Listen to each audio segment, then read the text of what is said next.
Hi everyone, my name is Lomi Yates. I'm TraXel's nurse coach. I'm a board certified health coach and a registered nurse also.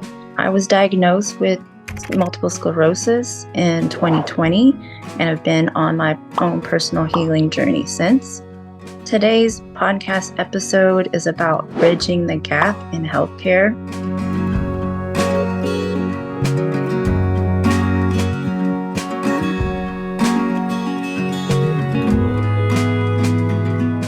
And so with that, $4 trillion was spent on healthcare in the US, and yet there's still high rates of heart problems and chronic conditions like obesity and diabetes. And per CDC in 2022, 60% of Americans had one or more chronic diseases, and 40% of people in the US had two or more chronic diseases. There's many ways to discuss this topic, but today we'll discuss three parts to this. And the first part will basically just be about awareness and just starting the conversation. I have personally experienced this in two ways. One being a caretaker for my mom full-time, and also personally with my own health issues. But for example, with my mom, I was a full-time caretaker for her before she passed away a couple years ago. But there was one time, as one of many stories, but one time where she at one point was on 4 blood pressure medications. And keep in mind, she was smaller and shorter than me. I'm only 5 foot. My mom was 4'9" and about 100 pounds on a good day, and was on 4 different blood pressure medications. And so really it was at this time that I was realizing that maybe I should have stepped in way sooner to figure out what had been going on with her care. Although she was pretty good about keeping up with things, but that to me was just a big flag of, okay, what's going on, and then what else can we do? Can we take away one of these medications? All of those different things, just to see why that was the case, as one example. And then also with my own personal story, just being frustrated in general with MRI situations where I have had my MRIs denied for some reason, even though I get them pretty much, if not yearly, every 6 to 8 months. And then for some reason or another, one of them was denied. And so I had to just go through the whole process of figuring out what was going on. And even though nothing had changed, it was a whole situation of where I was technically denied care for no real reason. It wasn't even necessarily new policies in place or anything. It just had like a slight change of my insurance, but nothing that was really big. And so with that is the second part that I was just going to talk about, as far as advocating for your health.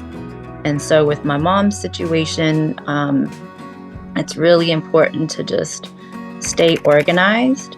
And so you can keep track of what meds have been, had she been on at one point in time, and then what changes are made along the way, so that you can just kind of keep track with all of that.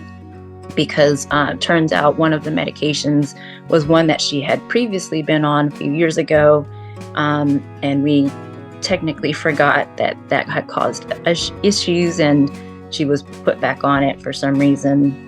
And so really just keeping track of a log, basically, of not only medications but procedures and everything, just to really get a handle on everything. And So you can really ask questions. And that's probably the most important part, is it is okay to ask questions. And if you're not sure about something, maybe just say, hold on, I can get back to you, and just do your own research on things, and then get back to them with answers. And I'm not saying that there's anything wrong with medications. There's definitely a time and a place for that, and procedures and everything, etc. Just saying to do your research and just know all of your options, and go from there. It's always best to have all the options possible, and you can make the best decision for you. And also, very important to make sure you're being honest with your doctor as far as everything that's going on with symptoms, and even being honest with yourself as far as what truly is wrong, and sharing that with your providers. I've had that happen before, where patients will come in and tell me what's going on, and then when the doctor comes in, it's somewhat of a different story, or vice versa. They'll confide in me and not the doctor. So it's again just a little bit of just about making sure that you're being honest with everything, and communicating and asking questions, and that's okay. So with that, the last thing I did want to mention regarding the blood pressure medication that is important is just to note that she really wasn't asked other factors that might be a cause of a higher blood pressure, maybe other stress going on, are you exercising? And we definitely did discuss salt intake, which is a common reason why blood pressure would be elevated, but it was never really truly discussed about her blood sugar. She was also diabetic, and blood sugars are very important when they're properly maintained, because they do affect your blood pressure. So high blood sugars can cause an increase in your blood pressure, which a lot of people don't know about.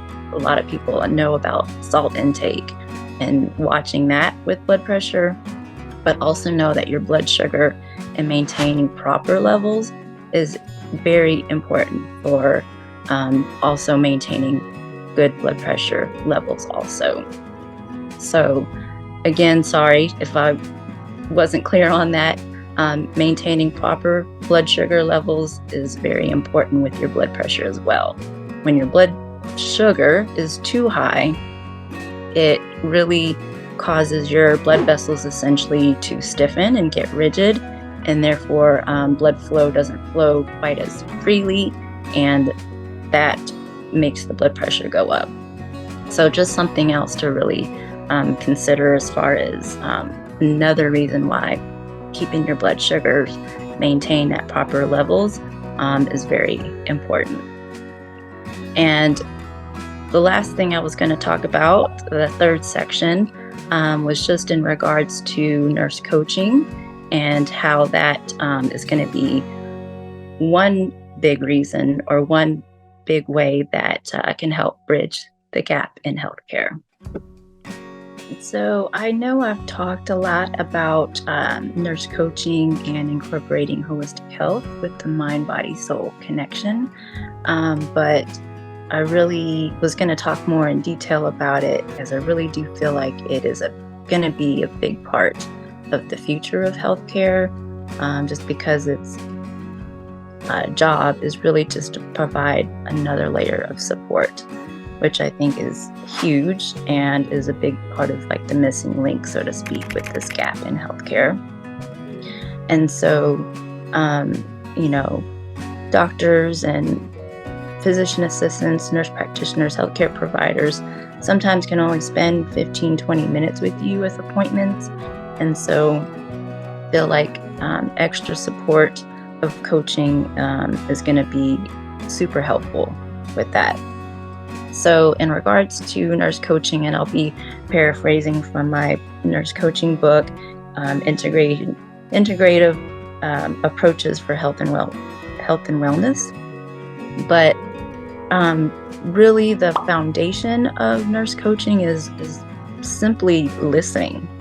It's super important to really feel truly heard and really be seen as a patient, and really have that connection and understand what you're going through and what problems that you really need addressed.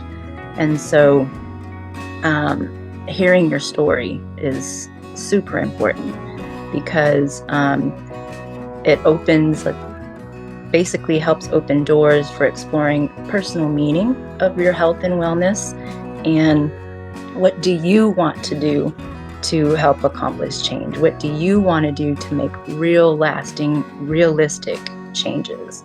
And so that in itself, I feel like, is huge, and it really helps you, or we help guide to really kind of figure out maybe insights, or figuring out certain behaviors that are happening, and maybe why you're stuck with a certain bad habit, or something to really help motivate you. So again, you can make real changes with your health. And so especially with stories, I love storytelling and connecting in that way, because we're all able to connect on some level with our stories. We've all been through certain emotions with our roller coaster of emotions with MS especially. So we can relate to each other that way. We can relate to each other with just any other health issues or family issues or relationship problems. Our stories are what connect us and helps us feel like we're not alone. And I feel like that's huge, especially with our health and our well-being. And so I love the fact that hospitals are starting to acknowledge nurse coaches more and more, and clinics are starting to acknowledge nurse coaches, and it's already happening. There's already waves to make real change in healthcare movement with this health and wellness aspect, but unfortunately it is going to take time, but at least we are in the right direction, so that's important. And so I was just going to say, there's also all kinds of nurse coaches, just like in hospital setting, etc. There's nurse coaches that specifically work with just chronic conditions. Maybe with women's health, there's coaches for mental health. You name it. There's a need for that, and there is help with that for any area. And so also the last thing I was just going to say too was, again, very important to advocate for yourself. Nobody's going to do that better than you. Always just lean into your resources also, like maybe social workers at the hospital or the clinic. And if they can't help you, maybe they can help at least refer you or give you ideas on where to look for help. But support groups are helpful, and local communities, and of course this TraXel community is amazing for that, for great information and just for support of each other. And so just a reminder that knowledge is power, but action is empowerment. And so really taking care of yourself and your well-being is super important. And I hope we continue to keep each other healthy. And with that, if you have any questions or comments with the forum, anything like that, please post to the forum at mytraxel.com for any further discussion. But again, I hope you all have a good day. And again, let's keep each other healthy.